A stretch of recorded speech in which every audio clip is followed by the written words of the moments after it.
तो चलिए, इस वक्त हमारे साथ चैनल हेड और राजनीतिक विश्लेषक अनिल लोढ़ा जी इस वक्त फोन लाइन पर जुड़ चुके हैं।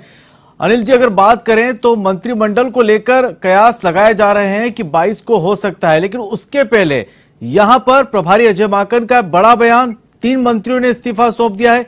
किस तरीके से देखते हैं आप इसे? ये कोई अप्रत्याशित घटना नहीं है जी।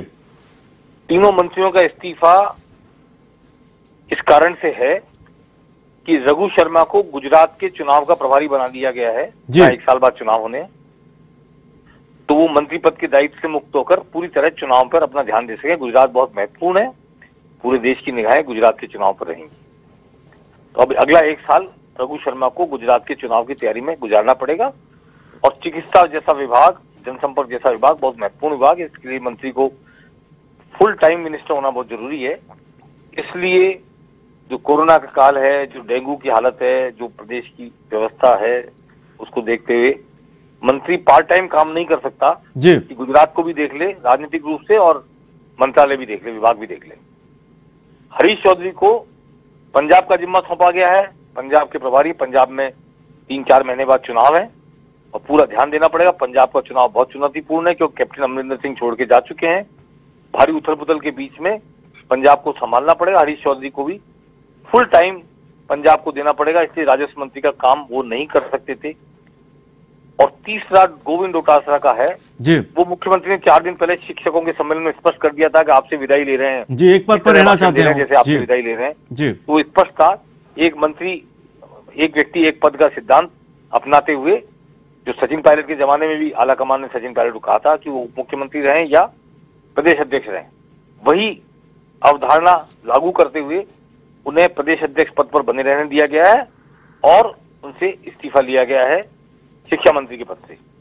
तो ये 3 व्यक्ति संगठन में काम करेंगे, इस नाते उनको मंत्री पद से इस्तीफा देने को कहा गया है और उन्होंने तीनों ने इस्तीफा दे दिया है, ऐसा अजय माकन ने संकेत दिया, बताया है।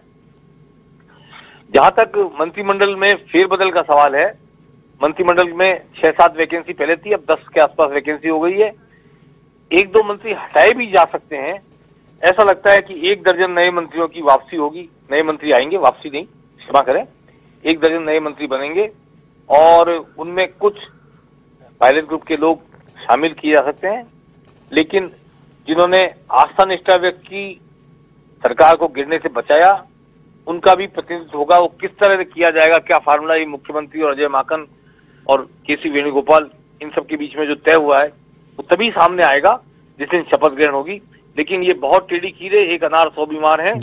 बहुत सारे लोग मंत्री बनने के इच्छुक हैं और जो आज मंत्री हैं वो कोई छोड़ना नहीं चाहते, इसलिए ये करिश्मा है, जादुई करिश्मा है, जादूगिरी दिखानी पड़ेगी अशोक गहलोत को, ऐसा मुझे लगता है। और जहां तक इन तीनों मंत्रियों के पद छोड़ने का सवाल है, इस पर कोई राजनीतिक रूप से अचंभित होने की जरूरत किसी को भी नहीं है।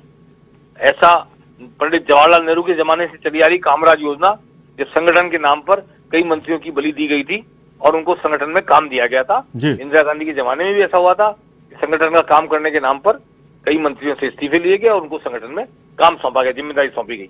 इसलिए जो जिम्मेदारी सौंपी गई उसके प्रति न्याय कर सकें और मंत्री पद जो उनके पास है उसमें अन्याय ना हो, उस विभाग के साथ, उस विभाग की जिम्मेदारियों के साथ, जनता के साथ, इसे देखते हुए आलाकमान ने फैसला किया संगठन की पूर्णकालिक जिम्मेदारी संभालते हुए, जैसा कि बीजेपी में भी होता है, आरएसएस में भी होता है, उसी तरह गुजरात चुनाव के लिए रघु शर्मा को फ्री किया गया है, पंजाब चुनाव के लिए हरीश चौधरी को फ्री किया गया है और राजस्थान में कांग्रेस संगठन को मजबूत बनाने के लिए गोविंद डोटासरा को मंत्रिमंडल से मुक्त किया गया। जी चलिए, इस तमाम जानकारी के लिए आपका शुक्रिया। तो यहाँ पर राजनीतिक विश्लेषक और अनिल लोढ़ा जी ने यहाँ पर बताया कि यहाँ पर कहीं ना कहीं अचंभित या आश्चर्यचकित होने वाली ये कोई घटना नहीं है।